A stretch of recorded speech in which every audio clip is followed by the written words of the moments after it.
안녕하세요 여러분. 화요일 상승미소의 마켓 시황입니다. 오늘 제목 이란 나스닥 CES 승자는 누구입니다. 이렇게 제목을 뽑은 이유는 오늘 증시를 리딩했던 건 나스닥 핵심 3개주였기 때문이에요. 3가지 종목 때문이었습니다. 그 이유는 결국 라스베가스에서 열리고 있는 CES 2020 그 행사와 연관이 깊기 때문입니다. 지금부터 왜 이런 제목을 뽑았는지 설명드리겠습니다. 먼저 시황 시작하기 전에 제 뷰부터 밝혀드리고 가겠습니다. 시황과 의견을 헷갈려서 이상한 말씀 하시는 분들이 계시기 때문에 제 뷰는 미국과 이란의 갈등, 이로 인해서 조정이 의외로 길어질 수도 있다. 그러나 그 조정이 길어진다고 하더라도 조정시마다 반도체 종목 매수는 유효하다. 이게 저의 의견입니다. 즉 오늘 주가가 올랐지만 이게 뭐 이란하고 별 문제가 없구나 라고 생각해서 이것저것 사지 마시고 좀 더 길게 보고 이란과의 미국과 이란과의 갈등은 생각보다 심하게 여러 가지 문제를 발생할 수도 있다는 점을 기억하시라는 얘기입니다. 그리고 마지막으로 시황방송. 시황방송이 지금 화요일, 수요일, 금요일 일주일에 한 3일 정도 나가죠. 시황방송에서 여러분이 주목해야 될 것은 제목, 그 다음에 제목을 왜 저렇게 뽑았는지, 그것은 결국 시장의 흐름을 보자라는 얘기입니다. 시장의 흐름은 무엇을 말하느냐? 시장에서 주목하고 있는 섹터나 그 변수가 무엇인지 알아야 여러분도 투자에 대응할 수 있다는 거, 그것 때문에 하는 겁니다. 이란과 나스닥 승자는 누구? 이 제목에서도 결국 미국 증시가 주목하고 있는 것이 무엇인지 그것을 알아낸다면 한국 시장에서도 거의 유사하게 대응해도 된다. 그게 제 생각입니다. 오늘 새벽 끝난 미국 시장 전부 다 올랐습니다. 다우지수는 장 막판에 올라서 68포인트 올랐지만 실제적으로 장을 리딩했던 것은 나스닥입니다. 오늘 0.56% 50.69포인트 올랐는데요. 다우지수가 장 초반에 마이너스로 시작했을 때도 나스닥은 순식간에 플러스로 시장을 계속 호시탐탐 상승 전환을 노리는 동인이 됐었다. 이렇게 말씀드릴 수 있습니다. 어제 급등했던 오일 가격이요. 0.3달러 내렸습니다. 62.75달러를 기록하며 이란이 박격포를 날리고 로켓포를 날리고 했지만 시장은 별 신경 쓰지 않는 그런 모습이었습니다. 그런데 블룸버그에서 나온 기사를 보면요. 월가 다수의 투자자들은 이번에 그 이란과 미국의 갈등이 쉽게 끝날 문제는 아니다. 왜? 의외의 상황을 만들 수도 있고 그 의외의 상황은 S&P 500 기준으로 5에서 10% 조정 가능성도 열려 있음을, 그 가능성을 열어두고 대응하라고 조언하고 있다는 사실, 그것부터 말씀드리겠습니다. 오늘 나스닥 시장을 주도한 3개 종목은 구글, 알파벳이죠. 구글, 아마존, 애플, 이 3개사였습니다. 그러면 구글, 아마존, 애플이 왜 오늘 시장을 리드했는지 그 이유부터 잠깐 말씀드리겠습니다. 먼저 구글입니다. 오늘 구글은요, 그 목표가가 업그레이드 됐습니다. 피보탈 리서치라는 그 회사에서 구글의 목표가를 기존 1,445달러에서 1,650달러로 상향을 했습니다. 이 때문인지 구글이 오늘 많이 올랐습니다. 구글의 상승이 나스닥 상승을 주도했고요.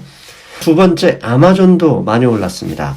아마존이 올랐던 것은 구글은 목표가 상향이 있었지만 아마존은 그런 게 없었습니다. 그런데 아마존, 지금 라스베가스에서 열리고 있는 CES 2020, 거기에서 아마존의 음성인식, 알렉사 있지 않습니까? 음성인식 생태계가 자율주행 차량과 결합하는 그런 소프트웨어를 많이 보여주고 있습니다. 즉 아마존의 음성인식 알렉사는 당연히 인공지능이 플러스 돼야 되고요. 이 인공지능이 자율주행에 이용되고 있다는 거. 그런데 그 자율주행은 바로 아마존 웹 서비스, 아마존의 클라우드 서비스를 기반하고 있다. 이런 내용입니다. 즉 이렇게 많은 음성인식, 아마존의 음성인식 솔루션이 CES에서 보여지면서 아마존이 강세를 보였다라고 말씀드릴 수 있겠고요. 마지막 애플입니다. 애플은 오늘도 목표가가 상향이 있었습니다. 먼저 롱타임 테크놀로지 애널리스트라는 회사에서요, 애플의 목표가를 $400로 제시했습니다. 현재 $300가 안 되는데 아직 $100 더 간다. 이런 목표가인데요. 이 목표가를 제시한 이유는 5G 슈퍼사이클이라고 했습니다. 이 애널리스트 상승미소의 반도체 슈퍼사이클 어디서 참고한 것일까요? 아무튼 5G 슈퍼사이클, 이 얘기는 잠시 후에 계속 하겠습니다. 그리고 블룸버그에서 조사를 했는데요. 무려 86%, 1년 동안 86%가 오른 애플 종목에 월스트리트 대다수의 애널리스트들이 그중에 핵심 5개 이상의 투자회사들이 목표가를 상향하고 있다. 그만큼 애플의 주가를 좋게 본다. 이런 뉴스가 역시 나왔습니다. 목표가 상황과 애플의 많은 투자회사들이 좋게 보고 있다는 긍정적인 시각이 오늘도 애플의 주가를 올렸습니다. 자, 이렇게 3개사, 나스닥 핵심 3개사가 시장을 리딩했는데, 그렇다면 이란과의 긴장관계에서도 이렇게 나스닥이 강세를 보인 이유는 무엇이냐? 그 주간, 그 핵심에 CES 2020 라스베가스 행사가 있다는 거. 그러면 CES 2020 라스베가스 행사에서 어떤 이야기가 나왔는지 우리가 주목할 필요가 있습니다. 가장 먼저 로이터 통신에서 나왔던 기사인데요. 트럼프의 행정부 장관들이 대규모로 CES에 참석할 예정이라고 합니다.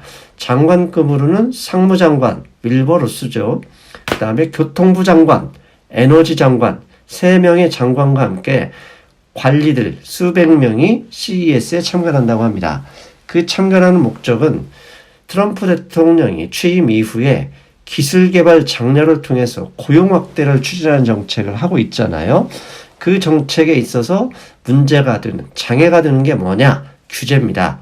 아직 법적인 조치가 따라오지 못하고 있기 때문에 이런 기술들이 시장에 나오지 못하고 있고, 시장에 나오지 못하니 그렇죠? 일자리가 만들어지지 못하고 있다는 판단을 하고 있다고 합니다. 그 핵심 기술에 자율주행, 드론 기술 등이 있다고 합니다. 자율주행, 드론 기술 기억하십시오.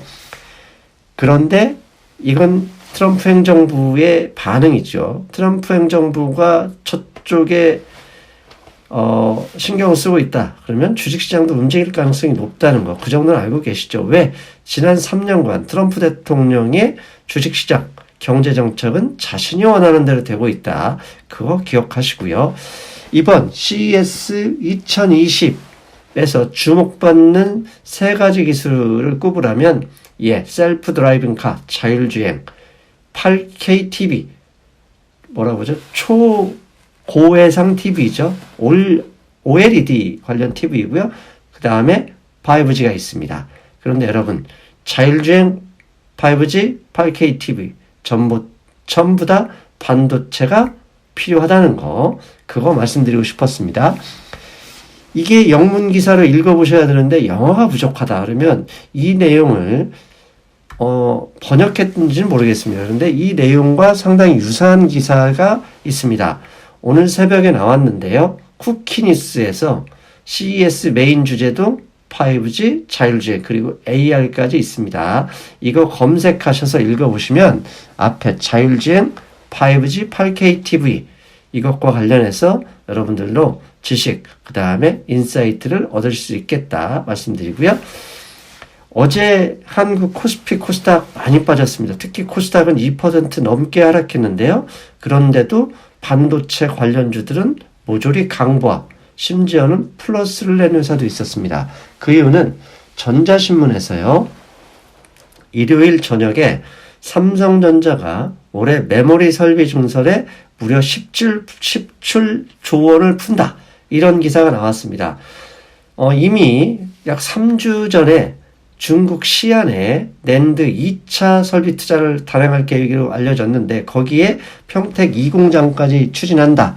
그래서 그 금액이 17조 원을 넘는다. 이 기사가 나왔는데요. 이 기사에서 우리가 읽어야 될 게 있습니다. 삼성전자가 자선사업을 하려고 일자리를 늘리기 위해서 투자를 하는 게 아닙니다. 기업의 투자는 철저하게 수요 예측에 따라 움직인다. 즉 앞으로 수요가 늘어날 것이라는 것을 확신 이상이 있기 때문에 선제적으로 투자한다는 거죠. 저렇게 설비 증설이 되면 반도체 장비주, 그 다음에 향후, 소재, 그 다음에 전공정, 후공정 등 등등이 따라서 움직일 가능성이 높다는 거, 그 정도쯤은 알고 계셔야 되겠죠. 자, 이란과의 갈등에 이런 뉴스도 나왔습니다. 대단한 얼가죠. Fed cut bets formed on Iran tension. 자, 이게 무슨 얘기입니까?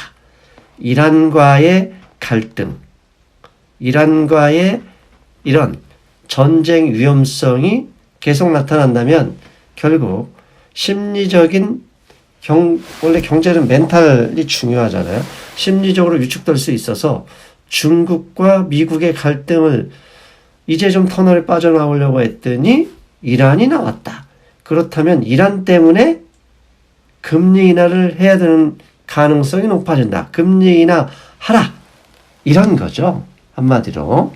그래서 그 미국의 이 월가 투자자들, Traders see a quarter point reduction. 자, 이란 문제 때문에 2020년에는 금리 인하가 없을 가능성이 있었다는 기존의 의견에서 쿼터 포인트 0.25% 정도 금리 인하 가능성도 열어둘 필요가 있다. 참 대단하지 않습니까? 레포 시장의 현금 퍼붓기에도 만족 못한다. 결국 이란 문제로 금리 인하 한 번 더 해라. 갈 때까지 가보자. 이게 최근의 미국 시장 분위기인가요? 아무튼 앞에서 말씀드린 대로 저는 의외의 상황이 벌어질 수 있다는 블룸버그와 월가 투자자들 말에 힘을 더 실어주고 있으며 저 또한 그들의 의견에 동조하고 있다. 즉 여러분들 오늘 잠깐 올랐다고 함부로 매수에 달려가지 마시고 조정 가능성을 염두에 둬라.